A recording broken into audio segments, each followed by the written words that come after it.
Hello, Farming Secrets community. I've got another great Let's Talk Soil session today. One a little bit different because we're going to talk about the regen journey in itself and not so much about soil. Welcome to the call, Judi. Thanks, Ray. Excellent.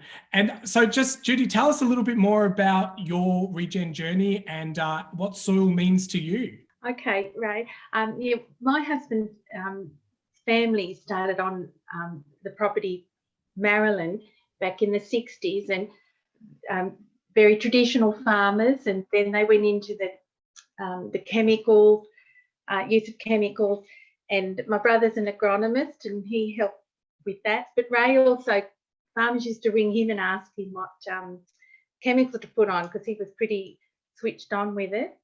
And around 1994, his father had died many years ago and he bought another property. So we've got two farms that run parallel with each other, but they complement each other as well. They're totally different soil types. And so in 1994, I had always been like, never used chemicals in my gardening. And he just decided just to go cold turkey on the use of chemicals, because he said every year he sprayed and the same weeds came up. So he just said, this isn't the answer.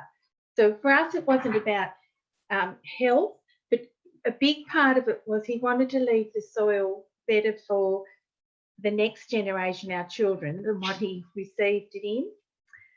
Yeah, so soils to me mean that they need to be nurtured and cared for. And what you take out of your soil through your cropping program, you need to put back into it. So either by adding nutrients, restorative plants, legumes or pastures. And it also, to me, is a medium for us to grow fibre and food and healthy, natural produce. And it's a complexity of interactions with minerals that are above my head.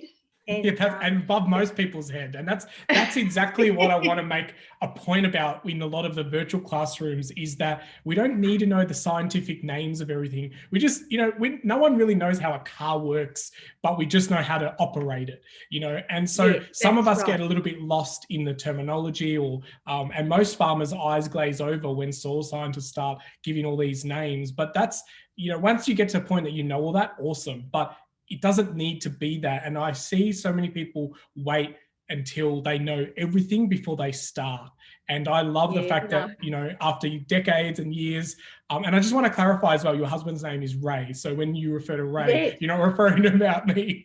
Me, sorry. Yes. But great name, by the way. Yes. So there's, the complexity of those interactions and the trace elements that are available is unique to every piece of parcel of land. So, and they're not all the same. And also the composition and the texture of the soil. There's a thing called the soil triangle. So there's sand, silt, which I call loam sometimes, and clay. And later on, if we get time, I'll show you a ribbon test that might help you understand that more. So I'll get my hands dirty, but I'll be wearing gloves. Awesome. I love that. Yeah. And it's a place where biodiversity and decomposition and growth occur for both animals and plants. So there's so many things happening. And I find when we're composting, you kind of, you make your compost, but things are breaking down, and then you apply it to your soil to grow things. And you've got to be really careful to keep that away from the base of your plants, because there's bugs there trying to decompose things and you're wanting to grow things. So I've noticed last year I had some tomatoes that were ringbarked by slaters.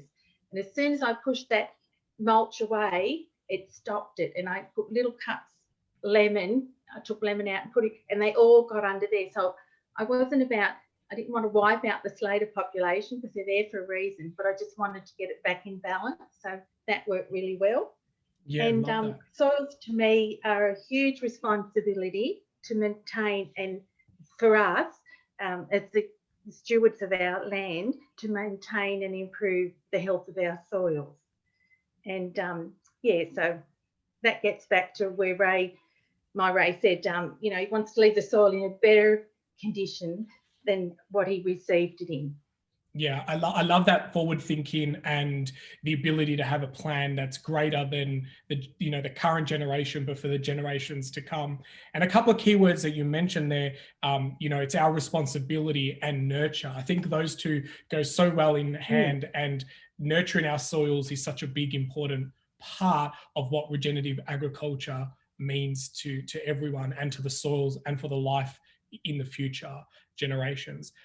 You mentioned about going cold turkey, and I just want to, share that, because I do meet a lot of farmers who are wanting to go regenerative, but they're just stuck and they don't know how to do it. And we often recommend to people that it is a journey and it's a process, and you go from one phase to another. But I'm really interested to know what your aha moment was to go cold turkey and just go chemical free and regen ag, which I'm assuming it wasn't called regen ag when you first started doing this. No. I only heard of that term at the beginning of this year, and I'm going, you're kidding. Yeah. Where's this term come from? It was all sustainable and environmentally friendly, and But anyway, yes, a lot of people have been practicing things for a long time, and I think regenerative ag in some ways might be looking more at stock and pastures, whereas we're cropping as well. We do all, so we've got to look at all aspects of that. But now I've got to get back to the point you just asked me. Yeah, so when did you decide to go cold turkey? Yeah, perfect. Cold turkey, well, I don't know, Ray just decided that year, and I think he was doing this course, and we decided, we weren't going to get less for our product, and there was the possibility we could get more if we went down the certification line, which we were fully certified within 3 years, 1997, and then we picked up Biodynamics in 1997. Ray went out to Arthur Dakin's property out near Ningen, and he came in and he said, wow, you should see the soil, and so we started doing Biodynamic. So that was another journey for us that I think I'll show you some of our crop samples in a moment, just to show you what it's done for us this year.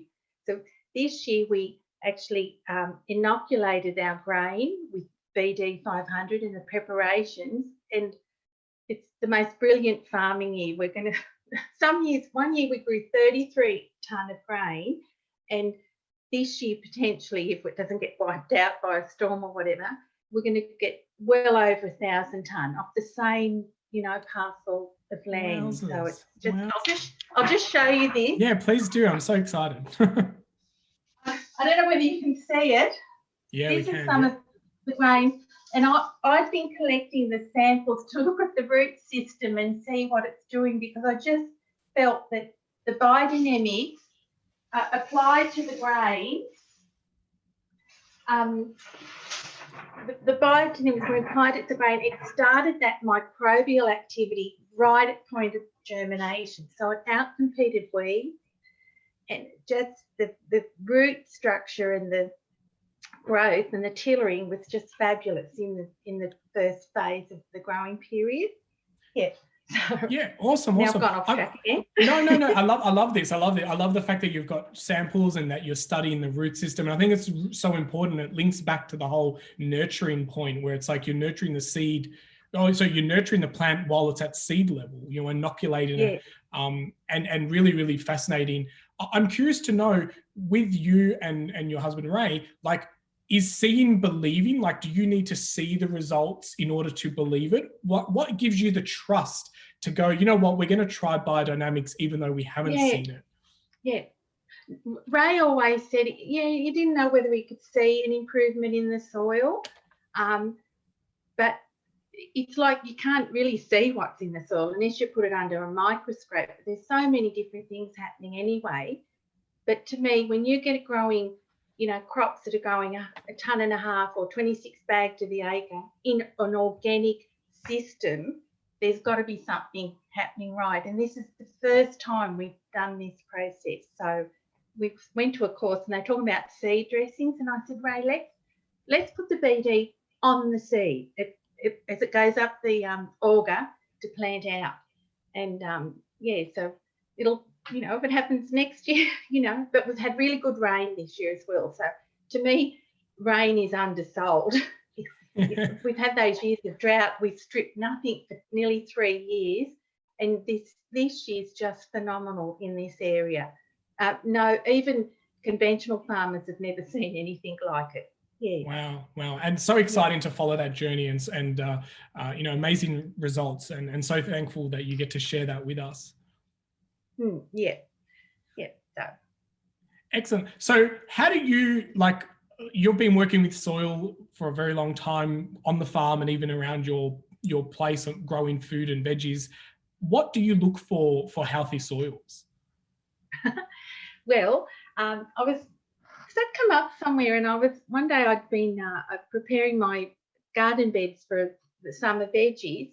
So I'd worked it, turned it, and I put aged manure and compost on. And I get up in the morning and the birds, I go, Ray, look at the birds in my garden. They were after the worm. They were eating all the things that I needed to be there. So to me, that was a great indicator that the soil was healthy. The other thing, if I get sick plants, I know it's the soil. It's not the plant's fault.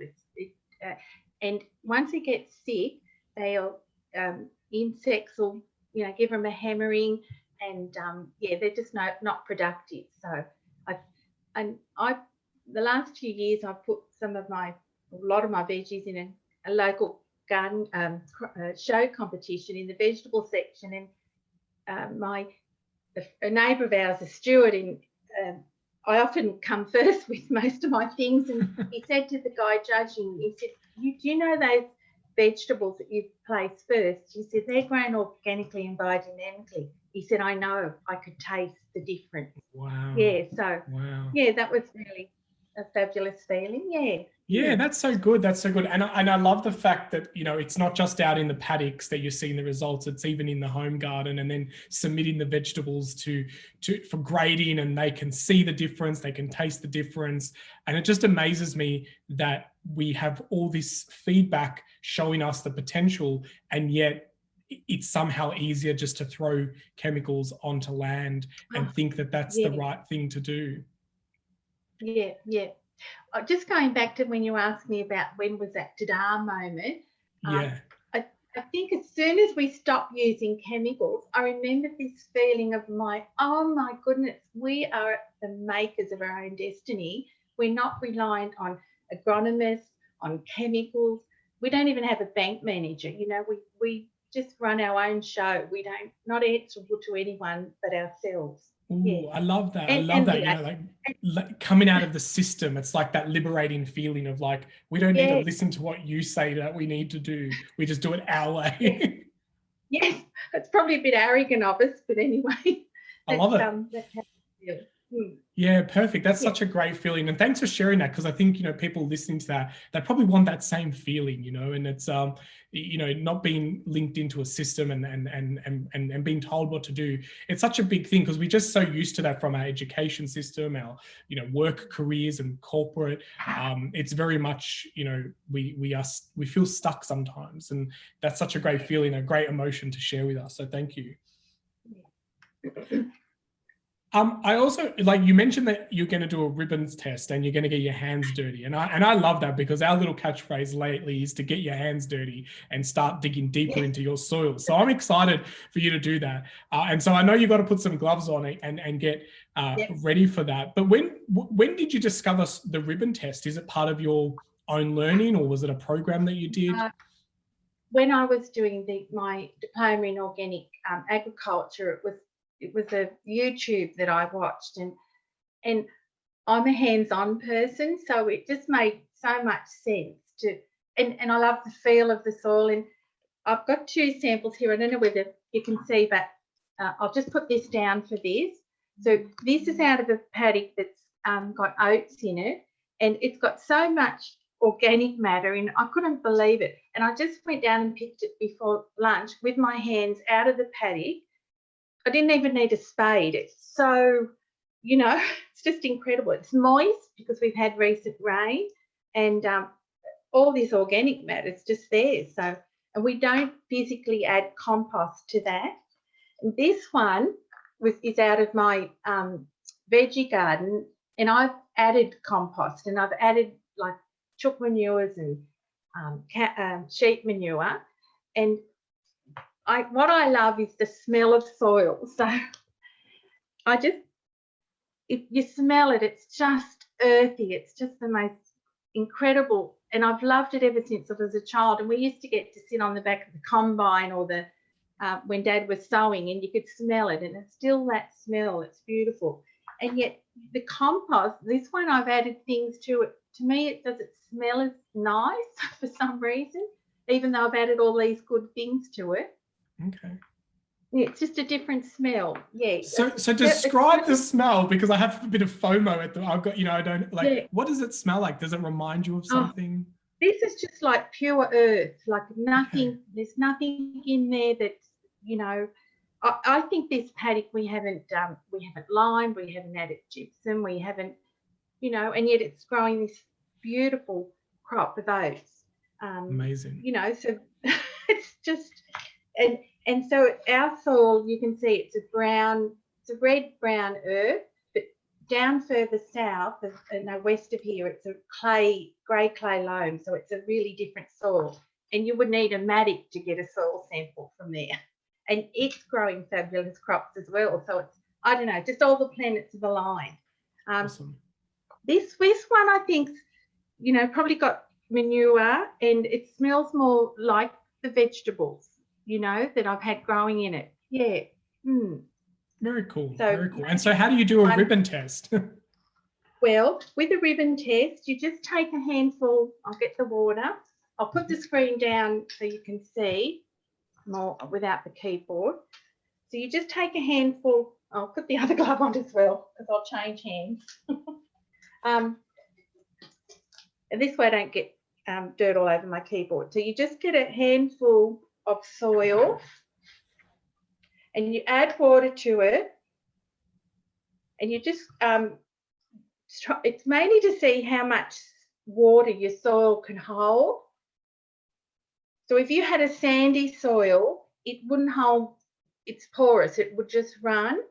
And it tells you, if you go, wanted to know more, there's a site, New South Wales DPI Industries, and they've got a soil texture, it is, sheet, and it tells you. So I'm really sensing now, might need a little bit more water up this end.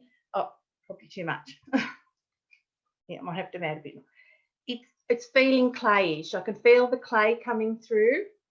And so a ribbon test is you start to pinch it out, and the further it pinches out, the more clay, the more it holds together.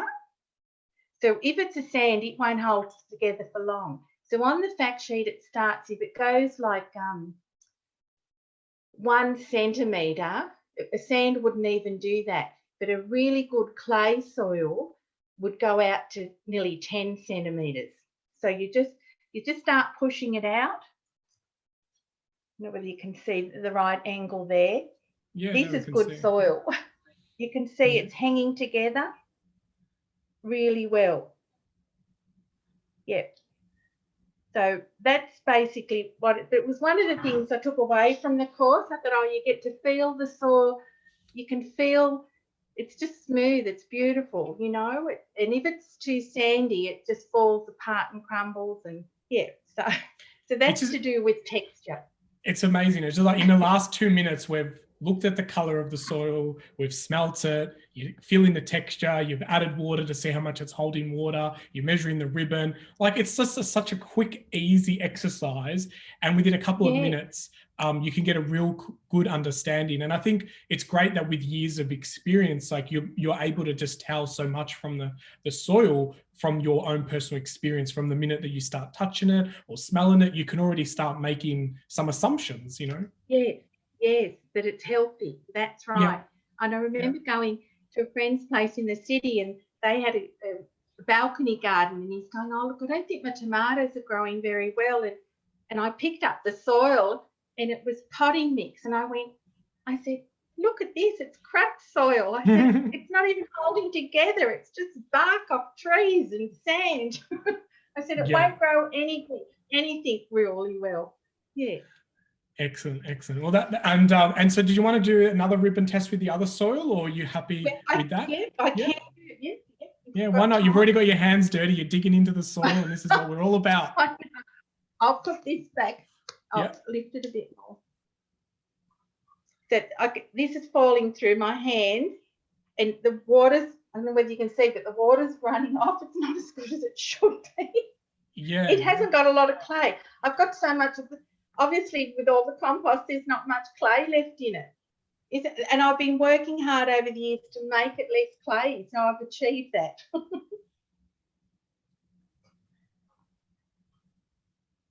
And so would you recommend different types of soil for different types of environment, or like would the home garden need something a bit different? Well, it just showed my veggies are going beautifully, not to see the tomatoes. I planted everything late, but they've already got tomatoes on them, and normally, I don't get tomatoes till, summertime. So look you watch this. It won't form a ribbon test. Oh yeah, look, just crumbling. It's crumbling. Yeah. Right. But it's got goodness in it, like it grows good veggies. It's just and the water didn't soak in straight away. Yeah. Yeah. So that's interesting. Yeah. There you go. Love that. I love a good demo. And I'm a very kinesthetic learner as well. And I think a lot of farmers are as well, where they've got to do things themselves and fix and tinker with stuff. Yeah. So, having the skill to be able to walk onto a paddock and do a little ribbon test can give you a quick indication of how that paddock is doing without the use of sophisticated lab tests and so forth. Not that they're not needed, but it's a hand in hand. And the better we get at observing and making quick decisions, the better we're going to be at understanding how our land works. I'm curious to know as well, just personally, and I think others might as well, the regen journey may have gone up and down. Has there been times where you've just gone, why did we go down this path? No. Ray said he would never go back to conventional farming. And like we've been, really successful. We're very careful, that we went into the drought with no debt and financial reserves, and we didn't buy in any hay or any grain. We got through the whole drought without buying anything in, and we put in about 12 kilometres of tree lines, and they're native plant trees. Ray said if you bring other things, they don't live as well. So we collect seed, we grow everything from seed, and we cut the branches from Balar and Mile and Wilga for the stock. So they were still sourcing vitamin A, something green, throughout the drought. So we didn't lose hardly, the condition was maintained of the stock. So people say, oh, you were lucky to have your hay and your grain, but it's not all about luck. It's about thinking forward, and we just, we want to fill those hay sheds again. We're still bringing in hay today, and Ray aims to fill every silo on this place with oats and wheat, which we will this, and he's going to sit on it. So we're always, 83 was a horrific drought in this area, and the farm wasn't run like it is now. So there was, this time there's still tufts of the grasses, and that held the soil together, so we didn't get the soil erosion that a lot of the conventional farmers got. And when he cross-ripped it every 30 feet towards the end of the drought, so that when the rain did break, it would penetrate into the soil. So he did all these things to set up for the crop to be successful. Yeah. Where does this innovation to be ahead of the game or come from? Has it always been Ray's trait to think forward like this? Yeah. Okay. Yeah. A deep thinker. Like I'd love to get him on here to talk, but number one, he's too busy, and yeah, you've got to pull it out of him. You know, he wouldn't think to say, okay, Ray, what about this? You know, Yeah. No, Maybe we no. can appoint you as like the bit of the director. You just turn the camera on and film him, and he doesn't even need to know about it, and then you can share it back to us. Yeah. No, he's like, it's just, yeah, he's just got it running in a fabulous way. Yeah. Lovely. That's so great to hear, and I really love the fact that you share that the story and the journey, and it really gives hope to a lot of people who might be sitting on the fence thinking, do I go down this path? You know, I just love the fact that you've got no reservations to say we wouldn't have changed a thing, we don't regret it. You know, and that's just so really great to hear. You know, from your point. And when we started, like, you know, we started with the Biodynamic Agricultural Biodynamic Agriculture of Australia group, and they hosted conferences every year, and we couldn't get enough information. Like, there's heaps of information out there. So when our the sheep got flies, we were doing citronella oil, we were trying all these things. We didn't have the answers, and now we just seen that we know, you know, we can use Extenicet, we can use Flockmaster. There's products out there of allowable inputs that you can source, and there's so much, you know, it shouldn't be as hard now to take it up as what we found it was back when we started. Yeah, we're definitely a true innovator and pioneer, I guess, of embracing these techniques early, and that's what I love about hanging around with, you know, Helen and Hugo, because they were also ahead of the curve and putting things together way before there was any name to it. You know, just chemical-free farming was the easiest way they could explain it, and you know, it still is basically that. But unfortunately, we've gone through a system that has kind of created us all to be addicted to this feeling of being busy by spraying and throwing chemicals and then damaging. We couldn't believe it. Yeah. We come out of the drought and there was a rain event, and all the conventional farmers are out spraying to put the crop in, and we're going, oh my goodness, haven't we had enough of bare ground and nothing growing and covering the soil? You know? Yeah. So, well, another keyword that, oh, yep, go. Sorry. We have a system of crop rotation where we only crop 1 in 8 years. So when Ray puts the crop in, he undersows to pastures or and natural grasses, multi-species. You might put plantain, chicory, lucerne, and that was another thing. We couldn't grow lucerne on this country until we applied lime and got that pH level up. So it just made the world of difference. And we've got really sodic soil, which we can correct through use of adding gypsum, and that's helped heaps as well. Now I've gone off the track again. No, this is perfect.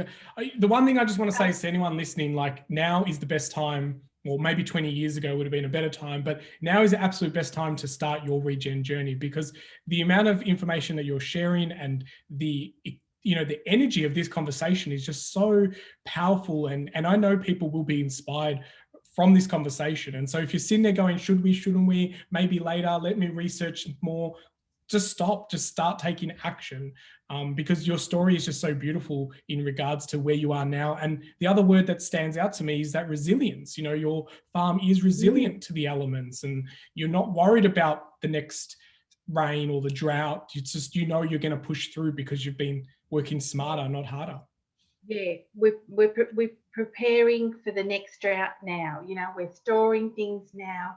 I did a permaculture course as well, and our farm's like a big permaculture course. So it's a farm, you know, it's got all the food for us here and the food for the stock, and then the trees protecting the paddocks from erosion and increasing biodiversity, you know, as well. So yeah, and I think anyone that really wants to go into organic farming or do permaculture, think it's a system, you know, like it sets you up to think about all these things.